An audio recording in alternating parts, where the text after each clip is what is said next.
if I told you the reason you are still single isn't because you're not pretty, not godly enough, or not praying enough, but it is because you are unknowingly pushing the right man away spiritually and emotionally.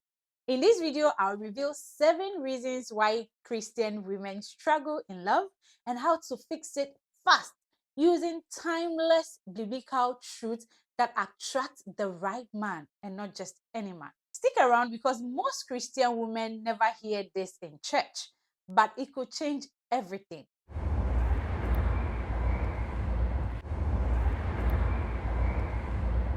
If you've ever said, God, am I doing everything right? Why am I struggling in relationships? You are not alone and you are not crazy.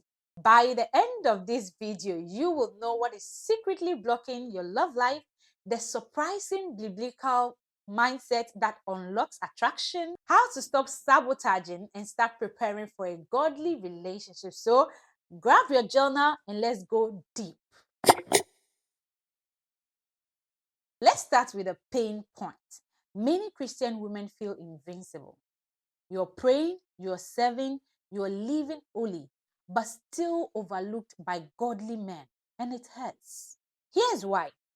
You are living like a daughter of God, but dating like a servant.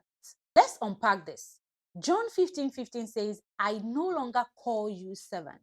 I have called you friends. You are not some desperate outsiders begging for crumbs. You are royalty.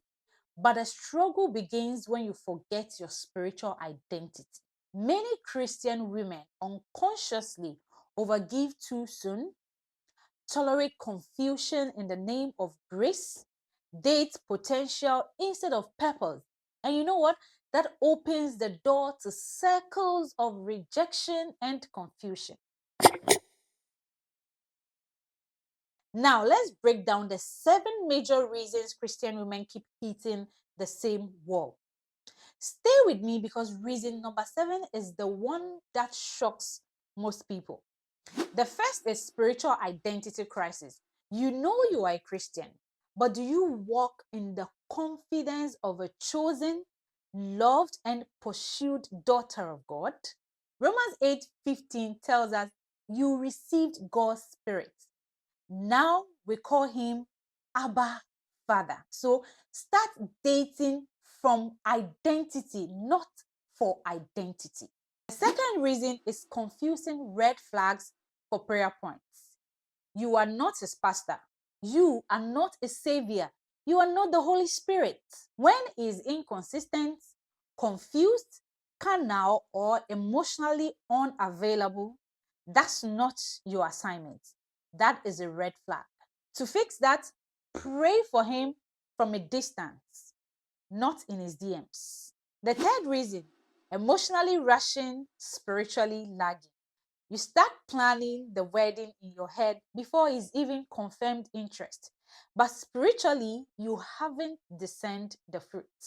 Matthew 7:16 says, by their fruit you would recognize them. Ask, do his words match his walk?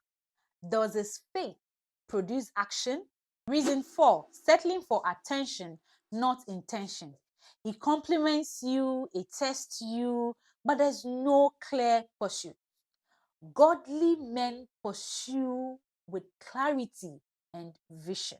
Proverbs chapter 20 verse 5 tells us that the purposes of a person's heart are deep waters, but the one who has insights draw them out. Don't entertain men who leave you confused. God is not an author of confusion. It's understanding submission before commitment. Submission is for marriage, not situationships. Let me take that again. Submission is for marriage, not situationships. You don't owe him wifely loyalty when he hasn't even defined the relationship.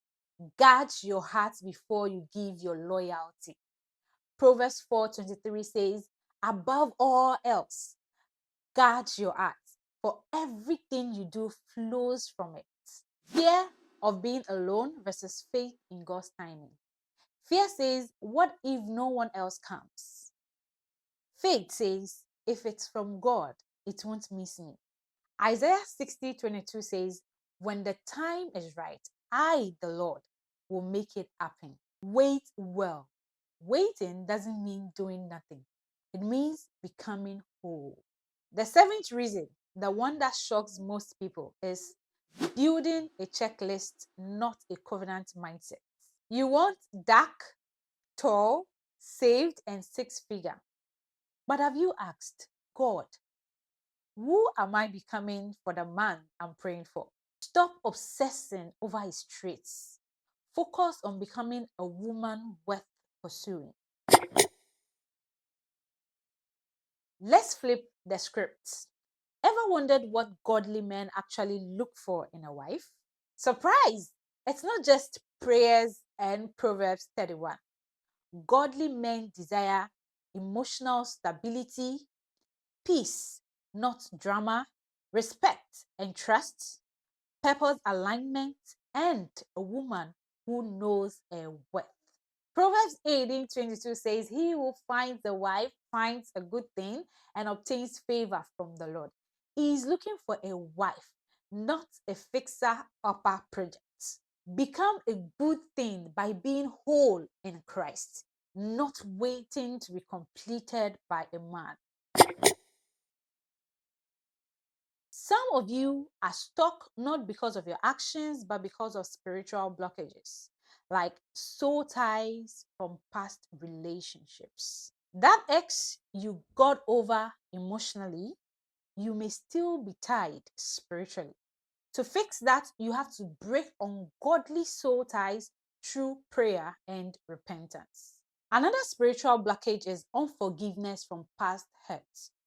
You can't receive new love when you're still holding bitterness.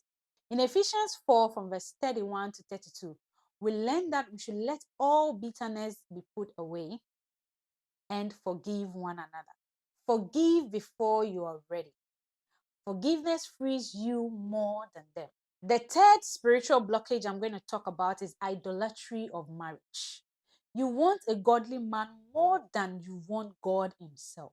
Exodus 23 tells us, you shall have no other gods before me. Don't idolize the blessing. Worship the blesser. Ready to shift into attraction phase? Here is how to attract a godly man without striving. First, radiate inner peace. 1 Peter 3:4 tells us your beauty should be the unfolding beauty of a gentle and quiet spirit. Peace is magnetic. Next, walk in purpose. The right man won't distract you from your purpose. He would recognize and support it. Be so rooted in your calling that it meets you on your way, not on your knees waiting. Next, live whole, not half waiting. A godly man is attracted to a woman who is already walking with God. Live a full life. Serve, grow, heal, build community. And finally, make room for pursuits. Don't block a man's leadership by controlling the rhythm of the relationship. Leave space for him to lead. The right man will rise when given space. God is not punishing you with loneliness. He's preparing you for something sacred. But you must shift. From striving to surrender, from fear to faith, from desperation to discernment. Psalm 84:11. No good thing does he withhold from those who walk uprightly. You don't have to chase. You don't have to beg. You only need to become. Let me remind you, you are worthy, you are chosen, you are deeply loved by a God who writes better love story than Hollywood ever could. Don't let this world define your relationship status. Let your faith define your worth. Your love story is already in progress, even if you haven't seen the next chapter yet.